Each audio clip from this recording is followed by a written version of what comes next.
Hello बच्चों, assembly path में आपका एक बार फिर से स्वागत है। तो बच्चों, मैंने इससे पिछली वीडियो में आपको पढ़ाया था कि हमारी मात्रक के आधार पर जो भौतिक राशियां वो कौन कौन सी हैं। तो मैंने आपको कितनी तरीके की राशियां पढ़ाई थी? मैंने पढ़ाई थी आपको 3 तरह की राशियां। कौन कौन सी मैंने पढ़ाई आपको? कौन सी? पहली आई थी मूल राशियां, दूसरी आई थी व्युत्पन्न राशियां, तीसरी आई थी पूरक राशियां। ठीक है, और तीनों को मैंने अच्छी तरह से आपको एक्सप्लेन किया था। ठीक है, अब आज हम पढ़ेंगे गति के आधार पर, गति के आधार पर भौतिक राशियां। ठीक है, गति के आधार पर भौतिक राशियां कौन कौन सी होती हैं? वो होती हैं 2 तरह की। एक होती हैं अदिश राशियां और एक होती हैं सदिश राशियां, स्केलर क्वांटिटीज और वेक्टर क्वांटिटीज। ठीक है, ठीक है। अब अदिश राशियां इनमें कौन कौन सी होती हैं? ये अदिश राशियां होती हैं आपकी, अगर आपसे कोई भी पूछे तो सीधे बताना, जिन्हें केवल परिमाण की आवश्यकता होती है, दिशा की नहीं। ठीक है, जैसे कि मैं आपसे कहूं कि आपको कहाँ जाना है, एक जगह से दूसरी जगह जाना है। ठीक है, और उस जगह की दूरी जो है वो कितनी है? 768 किलोमीटर है। ठीक है, या फिर 78 किलोमीटर है, 78 किलोमीटर। ठीक है, तो वो जो दूरी होगी वो दिशा को व्यक्त नहीं करती। ठीक है, कि आप इस रास्ते से ही जाएं, आप किसी भी तरीके से चले जाएं। ठीक है, तो वो क्या है? दूरी क्या है? एक पथ की लंबाई होती है, सिर्फ एक तय किए गए पथ की लंबाई। क्या आप यहाँ से यहाँ जाना है आपको, एक जगह से दूसरी जगह, तो आपको कितनी दूरी तय करनी होगी। ठीक है ना, कितना पथ आपको तय करना होगा। तो वो क्या होती है? एक तरीके की अदिश राशि। ठीक है, तो वे भौतिक राशियां जिन्हें व्यक्त करने के लिए केवल परिमाण की, मैग्नीट्यूड की आवश्यकता होती है, दिशा की नहीं, क्या कहलाती हैं? अदिश राशियां कहलाती हैं। जैसे द्रव्यमान, चाल, आयतन, कार्य, समय, ऊर्जा आदि। अब द्रव्यमान, द्रव्यमान क्या होता है? मास। मास आपने देखा होगा किसी भी चीज में द्रव्यमान अगर है तो उसमें हमें दिशा की आवश्यकता नहीं होती। जैसे कि आपने सुना हो, कभी किसी के मुंह से सुना है कि 5 किलोग्राम उस दिशा में नापा गया है या तोला गया है, या 10 किलोग्राम उस दिशा में नापा गया है, या 10 ग्राम। ठीक है, उसमें दिशा की कोई आवश्यकता नहीं होती। ठीक है, इसी तरीके से आपकी बाइक की स्पीड जो होती है, ठीक है, स्पीड मतलब चाल, वो क्या होती है? उसमें भी दिशा की कोई आवश्यकता नहीं होती। आप बाइक को चाहे गोल गोल घुमाओ, आप बाइक को चाहे टेढ़ी मेढ़ी घुमाओ या सीधी चलाओ, ठीक है, तो उसमें क्या होती है? चाल होती है। ठीक है, अब आयतन, आयतन में कभी जैसे द्रव्यमान होता है ऐसे ही आयतन समझो, लंबाई गुणा चौड़ाई गुणा ऊंचाई। ठीक है, ऐसे ही कार्य, कार्य भी एक क्या है? अदिश राशि है। ठीक है, समय भी क्या है? अदिश राशि है। कभी आपने किसी से सुना है कि वो पूरब दिशा में 5 बज गए? ठीक है, तो उसमें डायरेक्शन की जरूरत नहीं होती, समय में भी और ना ही ऊर्जा में। कार्य में नहीं है तो ऊर्जा में भी नहीं होगी। क्यों? कार्य ऊर्जा भी क्या है? एक तरीके का क्या है? कार्य भी क्या है? एक तरीके की ऊर्जा ही है। ठीक है ना, ठीक है। अब नोट, नोट में ये बात आपको ध्यान में रखनी है, ठीक है, याद रखनी है। और point to be noted that क्या है कि विद्युत धारा जो है वो क्या है? आपकी अदिश राशि है।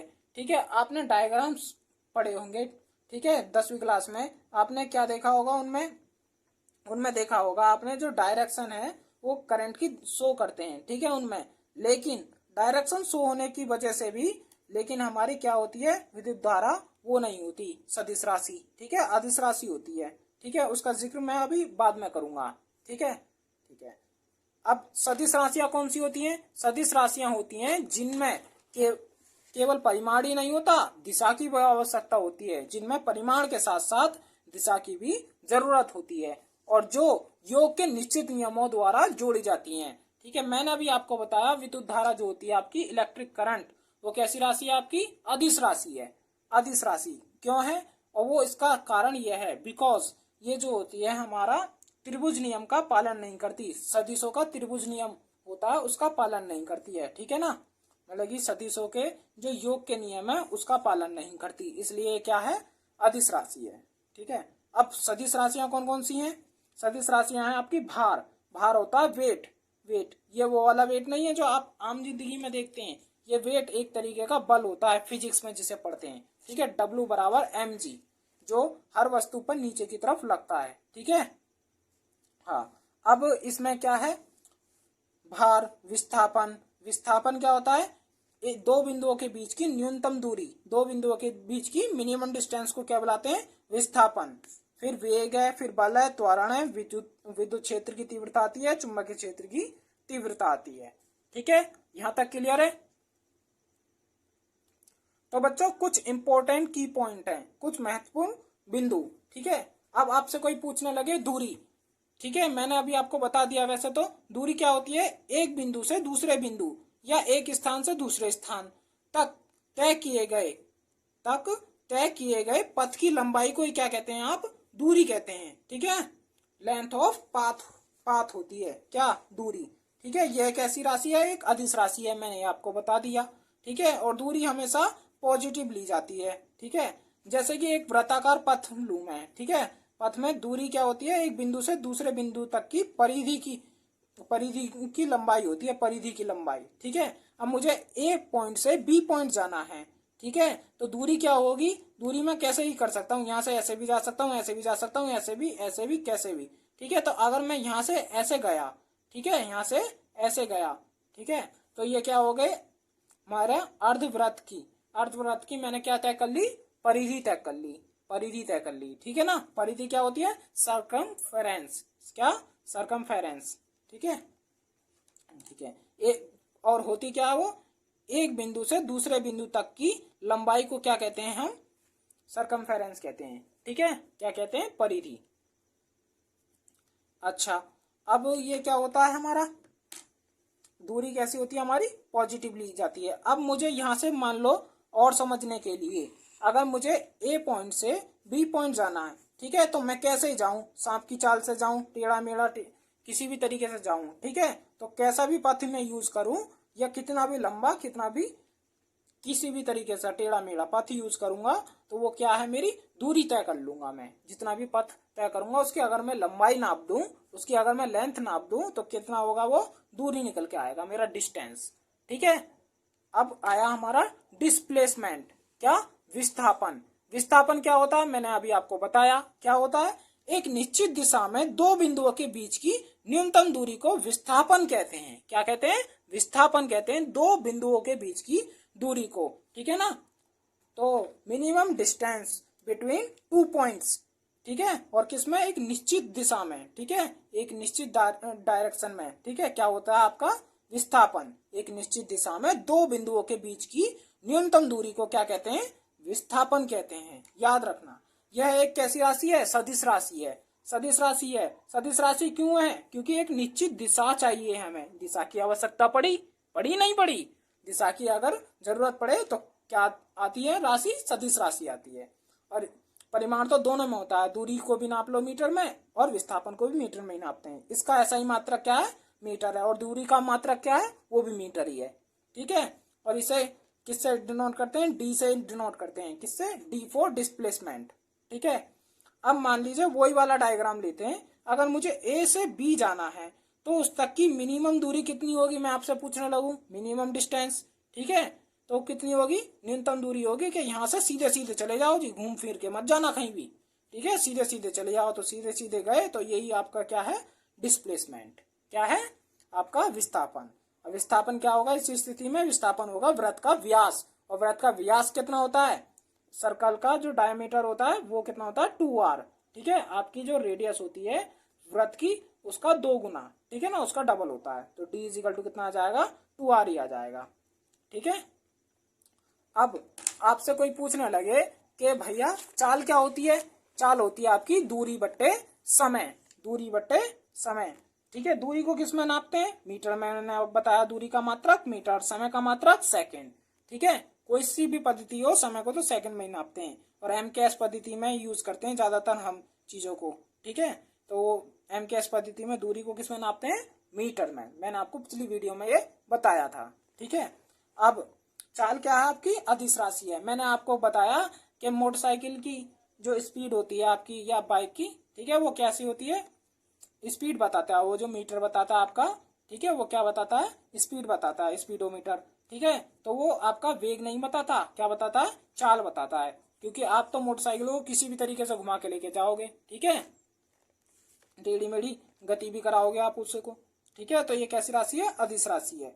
ठीक है। एक क्वेश्चन आता है ट्रेन वगैरह का, अगर आपने क्वेश्चन करे हो, ठीक है, ट्रेन की चाल वगैरह, ठीक है, तो उसमें क्या होता है, एक ट्रेन ऐसे आ रही है, दूसरी ट्रेन ऐसे आ रही है, ठीक है, दोनों ट्रेन अगर सेम डायरेक्शन में चलती हैं तो उनकी क्या होती है, चाल को घटा देते हैं। एक ट्रेन की चाल में से जो तेज वाली गाड़ी है आपकी, तेज वाली जो ट्रेन है उसमें से जो मंदी वाली ट्रेन है आपकी, धीमी वाली, धीमी गति से, उसकी चाल को घटा देते हैं। वो क्या आती है, परिणामी चाल आ जाती है, ठीक है, परिणामी चाल आ जाती है, ठीक है। चाल को क्या करते हैं, घटाते हैं जब सेम डायरेक्शन हो तो दोनों चालों का, ठीक है। ये आपने अपनी असल जिंदगी में भी देखा होगा। अगर आप साइकिल चला रहे हैं और एक मोटरसाइकिल वाला आपके साइड से गुजर के जाए, या आप मोटरसाइकिल पे ना उसके साइड से गुजर के जाएं, तो ऐसा लगेगा कि वो दूसरा धीमी गति से साइकिल चला रहा है, मोटरसाइकिल चला रहा है, ठीक है। लेकिन अगर आप दूसरी डायरेक्शन से आए, अगर आप इस डायरेक्शन से आ रहे हैं और दूसरा इस डायरेक्शन से आ रहा है, तो दोनों को एक दूसरे की स्पीड तेज लगेगी कि कितनी तेज चला रहा है ये, ठीक है। तो उसमें क्या होता है, चाल जुड़ जाती है, ठीक है। तो चलिए नेक्स्ट क्वेश्चन पे आते हैं। अगर कोई आपसे पूछे चाल होती क्या है, तो चाल होती है आपकी 1 सेकंड में तय की गई दूरी, ठीक है। 1 सेकंड में तय की गई दूरी को क्या कहते हैं, चाल कहते हैं, ठीक है। अब आता है वेग। वेग क्या है, सदिश राशि है, मैंने अभी आपको बताया, ठीक है। तो किसी वस्तु के विस्थापन की दर को, विस्थापन की दर को, दर का मतलब होता है समय से भाग दे दो, ठीक है। अगर विस्थापन के तो विस्थापन को समय से भाग दे दो, ठीक है। अगर किसी और चीज के तो उस चीज को समय से भाग दे दो। किसी वस्तु के विस्थापन की दर को या एक निश्चित दिशा में, एक निश्चित दिशा में प्रति सेकंड वस्तु द्वारा तय किया गया विस्थापन क्या कहलाता है, वेग कहलाता है। अगर मैं यहाँ समय बराबर कितना कर दूं, 1 कर दूं, समय बराबर कितना कर दूं, 1 कर दूं, तो मेरा वेग जो आएगा वो विस्थापन के बराबर हो जाएगा। तो 1 सेकंड में तय किया गया विस्थापन क्या कहलाएगा, मेरा वेग कहलाएगा, ठीक है। तो वेलोसिटी, वेग इज इक्वल टू कितना होता है, विस्थापन अपॉन कितना, समय अंतराल, क्या समय यांतराल लिखा करो, सही से लिख पाओगे फिर इसे, ठीक है, समय अंतराल, ठीक है। और वेलोसिटी इज इक्वल टू क्या होता है, डिस्प्लेसमेंट अपॉन टाइम। याद रखना यहाँ पर क्या होता है, दिस इज डिस्प्लेसमेंट, क्या है, डिस्टेंस नहीं है ये, नॉट ए डिस्टेंस, ये क्या है, डिस्प्लेसमेंट, विस्थापन है ये, ठीक है। विस्थापन बटे समय अंतराल, ठीक है। तो विस्थापन होता क्या, मिनिमम डिस्टेंस होती है, ठीक है। तो v इज इक्वल टू कितना हो जाएगा, D R upon D T. और ये d क्यों लगाया मैंने, d होता है भैया इसमें अंतर होता है, इसलिए विस्थापन की दर होती है, तो दर को dt भी बोलते हैं, ठीक है, इसलिए लिखते हैं, ठीक है। चलिए नेक्स्ट क्वेश्चन पे आते हैं। नेक्स्ट क्वेश्चन है आपका त्वरण, ठीक है। अगर आपसे कोई पूछे त्वरण क्या होता है, ठीक है, तो त्वरण क्या होता है, क्वेश्चन एग्जाम्स में पूछा जाता है ये तो बहुत ज्यादा। त्वरण क्या होता है, वेग परिवर्तन की दर को त्वरण कहते हैं, क्या कहते हैं, त्वरण कहते हैं, त्वरण। त्वरण इंग्लिश में क्या बोलते हैं इसे, एक्सेलरेशन, ठीक है। और ये भी क्या है, एक सदिश राशि है। वेग परिवर्तन की दर, मैंने अभी आपको बताया दर का मतलब समय से भाग दे दो, तो वेग में परिवर्तन करो तो डी वी, वेग में परिवर्तन हो गया, डी फॉर डिफरेंस, ठीक है, अपॉन उसे समय से भाग दे दो डी टी, तो क्या आ जाएगा आपका, त्वरण हो जाएगा, ठीक है। वेग परिवर्तन बटे समय अंतराल, समय अंतराल, समय में जो डिफरेंस हुआ, समय में जो डिफरेंस हुआ, समय का के बीच में जो अंतराल आया, ठीक है, तो वो कितना आता है, मीटर पर सेकेंड स्क्वायर है, इसका मात्रक जो होता है मीटर पर सेकेंड स्क्वायर, याद रखना, ठीक है। मीटर पर सेकेंड स्क्वायर, किसका मात्रक, त्वरण का मात्रक, त्वरण का मात्रक क्या होता है, मीटर पर सेकेंड स्क्वायर, ठीक है। और यदि आपका वेग क्या कर रहा है, हो रहा है, समय के साथ घट रहा है, ठीक है, तब आप गति को क्या कहोगे, तब गति कहलाती है मंदन, रिटार्डेशन बोलते हैं इसे, रिटार्डेशन, ठीक है। तब गति कैसी कहलाएगी आपकी, मंदन कहलाएगी, ठीक है। धीमी गति, बहुत ज्यादा धीमी, मंदन बोलते हैं उसे, ठीक है। तो फिर से सुन लीजिए एक बार और, त्वरण होता क्या, वेग परिवर्तन की दर को त्वरण कहते हैं, ठीक है ना, ठीक है। कुछ इंपॉर्टेंट नोट है, ये भी आपको कॉम्पिटिटिव एग्जाम्स और एंट्रेंस एग्जाम के लिए पता होनी चाहिए ये बातें, ठीक है। तो आपसे पूछा जाए अगर दूरी का सबसे बड़ा मात्रक क्या है, या मात्रक या इकाई एक ही बात होती है, यूनिट, ठीक है। दूरी की सबसे बड़ी जो डिस्टेंस जो नापने की सबसे बड़ी यूनिट है वो क्या है, वो होती है आपकी पारसेक, क्या होती है, पारसेक, ठीक है। और एक पारसेक बराबर कितना होता है, 3.26 मल्टीप्लाई 3.26 प्रकाश वर्ष, ठीक है। और इसको प्रकाश वर्ष को उसमें लेके आए मीटर में, तो कितना आ जाएगा 3.08 मल्टीप्लाई 10⁻16 मीटर। ठीक है। और आपसे पूछें कि खगोलीय पिंड जैसे कि सूर्य और ग्रहों के बीच की दूरी को किसके द्वारा नापा जाता है? ठीक है, किस में नापते हैं? प्रकाश वर्ष में नापते हैं। ये जो प्रकाश वर्ष नाम आया था अभी थोड़ी देर पहले, प्रकाश वर्ष लाइट ईयर में। और लाइट ईयर होता क्या है? एक प्रकाश वर्ष होती है एक वर्ष में चली गई दूरी। ठीक है ना, एक वर्ष में चली गई दूरी। अब हम तो नहीं चलेंगे, वो कौन चलता है? प्रकाश चलता है। एक वर्ष में जो प्रकाश एक वर्ष में जो दूरी तय करता है ना, उसे क्या कहते हैं? एक प्रकाश वर्ष। ठीक है। और एक वर्ष की बात चलिए तो ठीक है, अब ये क्या है? दूरी है। क्या दूरी का मात्रक होता है प्रकाश वर्ष। कभी प्रकाश वर्ष, वर्ष से लगा लो टाइम। ठीक है, टाइम नहीं है, ये क्या है? दूरी। पूरा पूरा करो प्रकाश वर्ष। ठीक है, तो प्रकाश वर्ष क्या होता है? दूरी का मात्रक होता है। और दूरी बराबर कितना होता है? जब चाल बराबर आपका होता है कितना? दूरी बटे समय। ठीक है, दूरी अपॉन समय। ठीक है, तो समय दूरी बराबर कितना हो जाएगा? यहाँ पे 1 कर लो, तो क्रॉस मल्टीप्लाई करेंगे तो दूरी इज इक्वल टू कितना होगा? चाल गुणा समय। ठीक है, चाल मल्टीप्लाई समय हो गया।